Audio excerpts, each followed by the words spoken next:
Think EV and you think Tesla. This Model Y hatch is the brand's offering for the mid-sized crossover segment, a car that aims to redefine what a premium electric vehicle of this sort can deliver. It shares its powertrain and much of its design with this Model 3 saloon showroom stablemate, which means it comes with all the values you'd associate with this innovative American brand: long battery range, easy charging and an avant-garde cabin. It's also very fast in this dual-motor all-wheel drive form. European rivals shade this Tesla for quality and have more accessible interior design, but in this segment there's still nothing quite like this car. Currently, it's the fashion amongst EVs these days for a little combustion-like linearity in the way they accelerate. But Tesla doesn't follow fashion, and this Model Y simply hurls itself away from rest, even in this conventional long-range form. That's because your right foot is commanding 434 braked horses, and if that's somehow not enough, the alternative performance model raises that figure to 483 bhp. Either way, electric motors propel you from both front and rear axles, creating the car's dual motor all-wheel drive system, producing 575 newton meters of torque and dispatching the 62 mile an hour sprint in just 4.8 seconds, or 3.5 seconds in the performance version. Tesla's also disdained the current fashion for limiting top speed on EVs. This one will cruise on the Autobahn at up to 135 miles an hour, or 155 miles an hour in the performance version. The Model Y doesn't have a sport drive mode, and it clearly doesn't need one. The ordinary standard setting quite enough to bring up your breakfast and attract the constabulary's attention if you engage too frequently in repeated right foot flexes. Better, if you can, to chill, quite literally, because that's the name of the second, more laid-back setting that'll better preserve that all-important drive range figure. It's officially quoted at 331 miles for this long-range version, or 319 miles for the Model Y performance variant, figures that outstrip much lower-powered segment competitors and easily surpass the range capacity of rivals with similarly gutsy drivetrains. You can subtract a bit from that for the needs of real-world driving, of course. Also bear in mind, though, that these figures are for the pre-update 2170 series battery powertrain we're trying here, shortly to be replaced by a more advanced 4680 series battery pack version, not available to us at the time of this test, but said to facilitate a 16% improvement in range. If ultimate driving range isn't essential for you, then you may also want to consider the entry-level rear-driven Model Y variant, which offers up to 283 miles of range. That's all good, but big range figures inevitably need a big, dense, heavy battery. This one's estimated to be 75 kilowatt hours in size, a figure Tesla won't confirm, but in any case, the kind of bulky power pack you might think would be about as conducive to dynamic engagement as hanging a huge anchor out the back. Surprisingly, though, this one turns out to be one of the most engaging EVs we've driven, primarily because of its accurate steering and the prodigious grip of the dual-motor all-wheel drive system. The firm damping helps here too, though you pay for that with a standard of unsettled low-speed ride that wouldn't have been signed off by most premium rivals. Highway refinements a little disappointing for an electric vehicle too, and you might be surprised to find that the Model Y lacks most of the usual EV tools for controlling brake regeneration. Still, courtesy of the standard autopilot system and its 8 cameras, 12 ultrasonic sensors and forward-facing radar, there are some uber-clever auto-driving functions. And Tesla still enjoys a big advantage when it comes to charging, thanks to its vast network of supercharging stations, which work at 250 kilowatts and allow you to replenish up to 80% of battery capacity in as little as 36 minutes. When charging from home, the 7.4 kilowatt wall box most owners are likely to have needs 11 hours and 45 minutes for a complete charge. As usual with an EV, the low BIK tax rating of 2% means big savings too. Well, you know it was a Tesla, wouldn't you? You'll either think it's cool and minimalistic, or rather anodyne and featureless. there'll be no in-betweens. As for this Model Y, well, it's hard to avoid the initial conclusion that it's merely a 5-door version of its Model 3 saloon stablemate. Elon Musk is publicly proud of the fact that the two cars share 75% of the same components, though actually most of these must be to do with the powertrain because the dimensions between the two cars are somewhat different.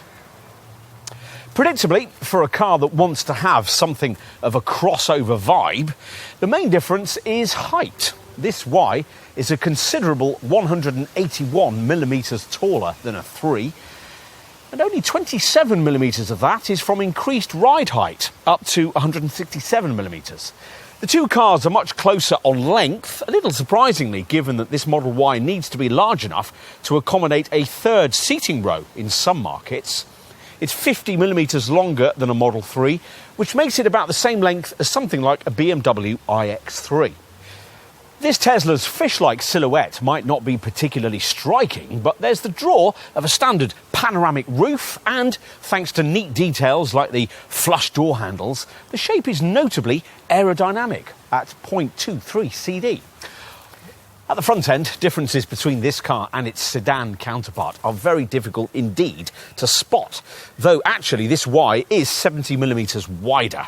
Unlike most rivals, there's no pretense at any sort of front grille. All the cooling air that's needed is inhaled by this broad intake below the number plate, flanked by slim fog lights. Obviously, things are different at the back compared to a Model 3, this being a hatch, like virtually all its mid-sized EV segment rivals. As with the Model S and the Model 3, Tesla's mounted the charging flap neatly in the offside rear light cluster and made the socket inside CCS compatible so that a wider number of public charging stations can be used. OK, time to take a look inside. Now, a neat touch is that as long as you're logged into the car with Tesla's smartphone app, it'll unlock itself and turn itself on when it detects your phone. Or you can unlock the car more manually by holding this provided RFID smart card up to the B-pillar, though it's a bit fiddly to find the right spot. Either way, the door opens with a press on the larger part of this black release handle. Once inside, you find yourself seated in a cabin identical to that of Tesla's Model 3, which means it's more minimalist than a Scandinavian loft. Well, in terms of button clutter anyway. There's nothing minimalist about this enormous 15-inch central touchscreen onto which virtually all the comfort, infotainment and driving features you'll need have been located, including those you'd normally find in a conventional instrument cluster, here missing too. Beyond this, operating control provision has been kept to the absolute minimum. Don't bother looking for a gear stick, a starter button, a handbrake switch or physical ventilation controls. Even the vents themselves are pretty hidden.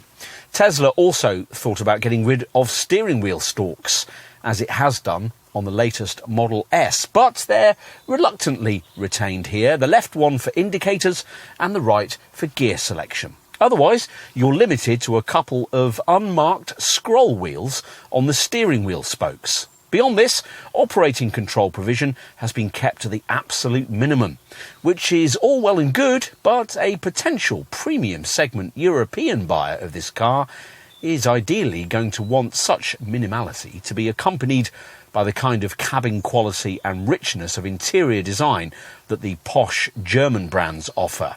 You don't really get that here, but compensatory technology is absolutely dripping from every menu and pinch and swipe action accessible through this enormously capable central screen.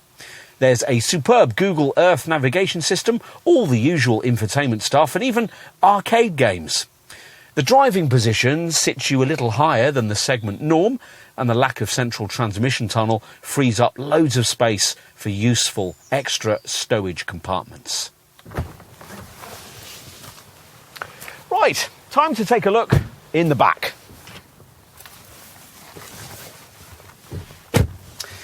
Get inside, and the first thing you might notice here is the completely flat floor. The usual transmission tunnel's not needed, of course, because there's no mechanical transmission. Even better, there's much more room than is usually provided for a centre-seated passenger to slide their shoes forward beneath this jutting console with its twin vents. True, you'll rarely need this central pew to be occupied, but the space provided for it adds to the airy feel already created by the rear quarter lights and primarily by this huge standard panoramic glass roof. For the two outer passengers, things are a little more comfortable than they would be in the brand's alternative Model 3 saloon because the bench is mounted slightly higher so your knees don't end up being quite so much arched towards your chin. Even so, a couple of 6-footers should still find that headroom is ample. Finally, let's take a look at the boot, on the way to which we'll mention that the optional third seating row you can have on this car in the US isn't yet being offered here. Anyway, on to luggage space. There's 854 litres of capacity on offer here, which only sounds like a lot because Tesla measures up to roof height rather than up to window level like everyone else. Unfortunately, no parcel shelf is provided, so everything's in plain sight. Anyway, it's a good, square, usable space which is usefully improved by this versatile floor with its twin luggage boards. Should you need more room, flattening the bench backrest is aided by little power buttons on the left for seat retraction. You don't get a completely flat load area as a result, but the 2,100 litre capacity freed up as a result should be ample for most owners. We'll finish with a look at the frunk, or the fruit, or whatever you want to call it, up front in the nose. It can't quite swallow suitcases like the one in the Model S, but its 117 litre capacity is probably good for a couple of small, squashy bags. Of course, this Model Y, the most important Tesla yet, has a much tougher job on its hands than the marque's earlier models had, especially now that well-funded Far East makers are becoming well-established in the EV market. But the American brand has the advantage of a head start and a pioneering mindset, both of which it will need in the years ahead. There's still plenty for the company to work on, though. European rivals are catching this American brand quickly in terms of electrified powertrain technology, and they often shade Tesla in terms of cabin quality. But they still can't beat this brand's battery range, nor can they yet match Tesla's public charging infrastructure. There's nothing from any other maker like Tesla's network of supercharging stations. Those attributes will understandably sway many customers towards this car. Potential customers will also like the fact that the Model Y is arguably the most avant-garde medium-sized crossover in its segment, and potentially, in top performance form, the very fastest too. If these sound like winning attributes in a car of this kind, you'll know where to start your search.